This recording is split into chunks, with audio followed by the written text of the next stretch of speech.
Let me ask you this.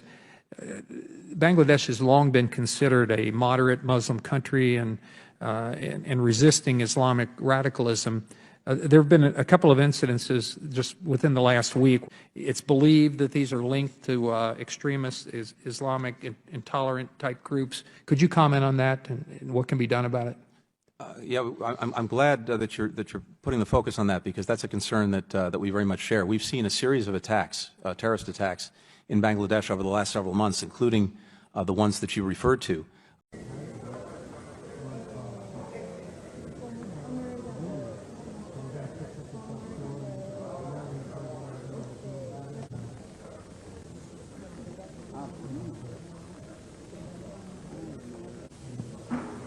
Committee will come to order.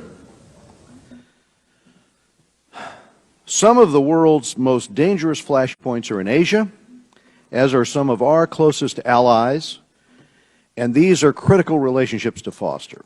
Secretary of State Blinken is just back from the region. We welcome him to the committee.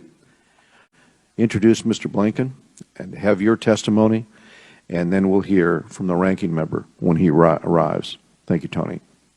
Mr. Chairman, thank you very, very much. And to members of the committee, thank you for having me here. It's very good to be back to discuss our rebalance to the Asia-Pacific region. I just got back from my 6th visit to the region in a little over a year. And with each trip, I have to tell you I've seen growing dividends of this effort to rebalance our focus on the region and to strengthen a rules-based, institutions-based order that is advancing our interests and increasingly not only in the region but globally.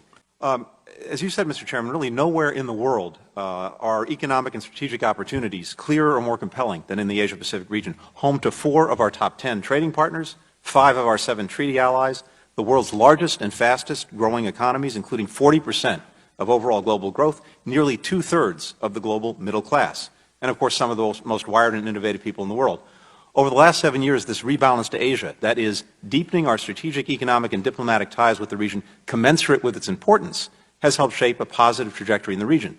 We've given substance to the rebalance by bolstering our treaty allies, deepening engagement with emerging powers, strengthening regional institutions, promoting trade and investment, enhancing our military posture, advancing democratic reform, and creating new networks of trilateral and multilateral relationships. Thank you. Let me turn to another topic. I don't know that we've discussed Bangladesh at any length this morning.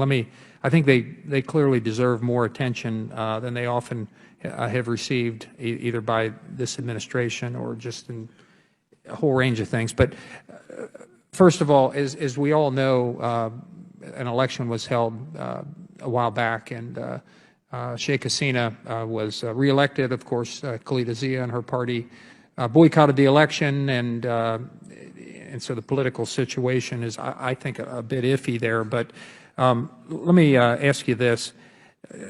Bangladesh has long been considered a moderate Muslim country and resisting Islamic radicalism. There have been a couple of incidences just within the last week.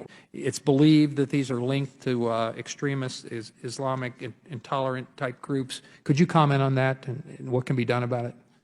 Yeah, I'm glad that you're putting the focus on that, because that's a concern that we very much share. We've seen a series of attacks, terrorist attacks, in Bangladesh over the last several months, including the ones that you referred to, which the government has sometimes claimed that these attacks were actually the work of the opposition in one fashion or another. But what we've seen, based on the evidence to date, is in fact that extremist groups, whether they are indigenous or whether they really are affiliated with ISIL or Daesh, are responsible. And this gives us concern about the potential for ISIL, for Daesh, to take root in Bangladesh, which, as you rightly pointed out, has been an important country in terms of having a moderate Muslim-majority country with a moderate orientation that can be an important player in dealing with the problem of violent extremism. So, as a result of that, we have been both engaging with the government